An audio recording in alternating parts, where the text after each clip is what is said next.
The concerns I have, and I think average Americans would also have, about the 300,000 children who've been placed with sponsors by the Biden administration's HHS, Health and Human Services, or Office of Refugee Relocation. The New York Times did an investigative piece recently, a couple of them actually, documenting forced labor among some of those children who have been placed with sponsors. But one of the most shocking statistics that was revealed in those stories, that of the 300,000 children who've been placed with sponsors in the United States, not necessarily relatives, could be a parent, could be a distant relative, but could just be a foster home, that in 85,000 of those placements, the 30-day wellness call that is typically made by the administration went unanswered. And so not only does the Biden administration not know where 300,000 children currently reside, what's happening to them, whether they're going to school, whether they're getting health care, whether they're being recruited for gangs, whether they're being trafficked for sex, or just simply neglected or abused, the Biden administration doesn't know. And the truth is they don't care. Because if they did know, they would do something about it. But they refuse to do so, even though, as the New York Times documented, high-level officials like Marty Walsh, the former Secretary of Labor, Susan Rice, former domestic policy advisor, among others, were told about what was going on and yet refused to do anything about it. You know, I've wondered, as a border state senator, what's it going to take to get the attention of the Biden administration to finally do something about the Biden border crisis? Well, obviously 300,000 children, who are in the United States that they don't know what they are or what's happening to them, what their circumstances are. That's not enough to move them.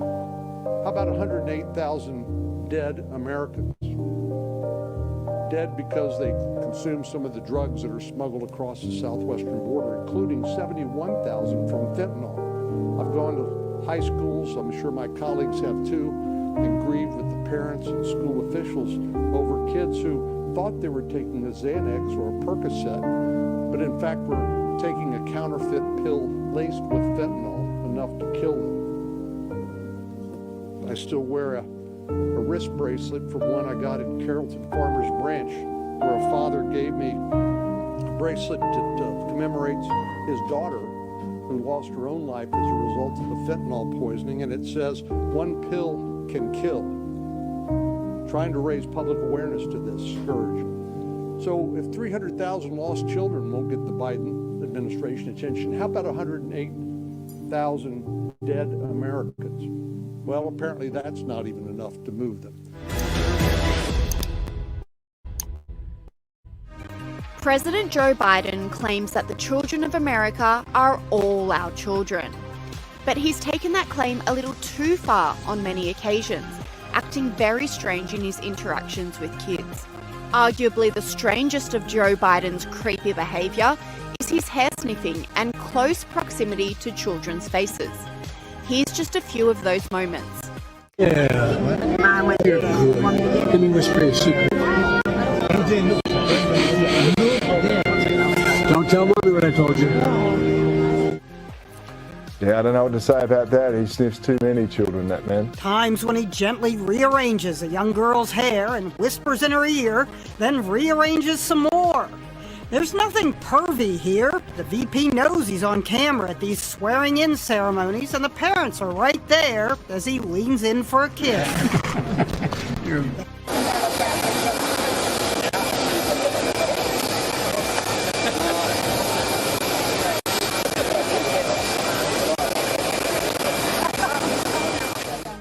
Joe! Stop eating the children! This may be some of the creepiest Creepy Joe behavior I've ever seen, and I watch this stuff for a living. Here the president was giving a talk about conservation actions taken by his administration when he spotted, you know where this is going? A small child with lots of very sniffable hair. Let's have a look. Oh, there he goes. He sees the kid. Yeah, picks her up. Yep. Oh, doesn't look happy. She does not look tremendously happy about this. What is going on here? She's saying, Daddy, can somebody please save me? No! Joe! No! Mr. President, you can't do this. Don't sniff the hair. Don't take the kid with you. This is... Where are we going with this, Mr. President? Kevin, go down.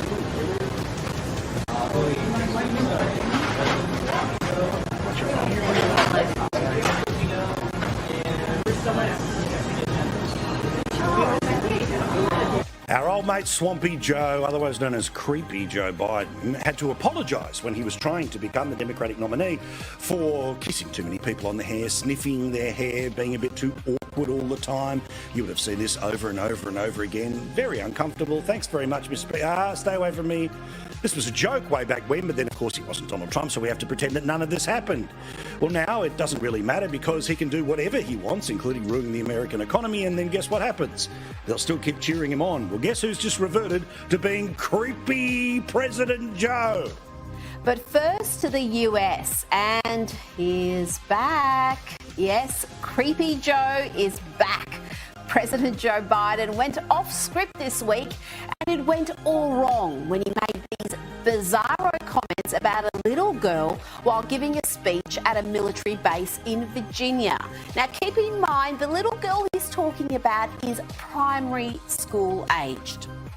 I love those barrettes in her hair, man.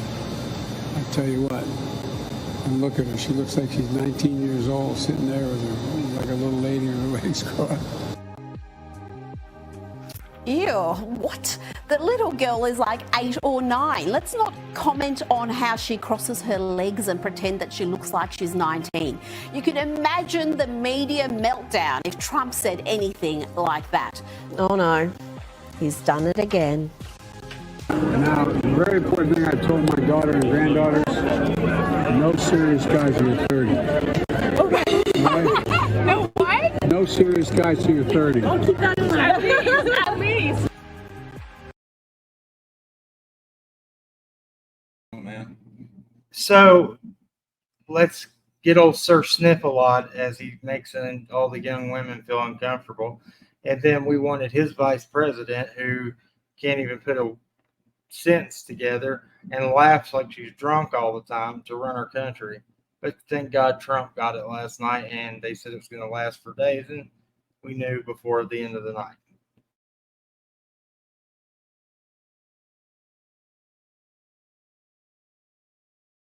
Yeah, that's not creepy at all, is it? Getting into a young girl's personal space and telling her not to have any boyfriends until she's 30. And look at how the alarmed Secret Service dude tries to stop this being taped once he sees that Joe has reverted back to this peculiar behaviour. And it's not only children who the president is making uncomfortable. Celebrities and other world leaders also can't escape Joe's creepiness. Of the important new film, Sound of Freedom, about the power of faith in overcoming evil, and in particular, the evil of child trafficking. Big problem. We had it down to the lowest number in many years, just 4 years ago, and now it's gone through the roof. even though the fake news media has tried to ignore it. Sound of Freedom has been a national sensation and a colossal success at the box office, really big numbers. Everyone should see it. This is a very important film and very important movie, and it's a very important documentary all wrapped up in one. It's really about an issue that has to be discussed. Under my leadership, we did more than any administration in history to combat human trafficking and to end modern-day slavery. In one of my first acts in office, I signed an executive order targeting transnational criminal organizations that traffic and That's all I got. I just wanted to give Creepy Joe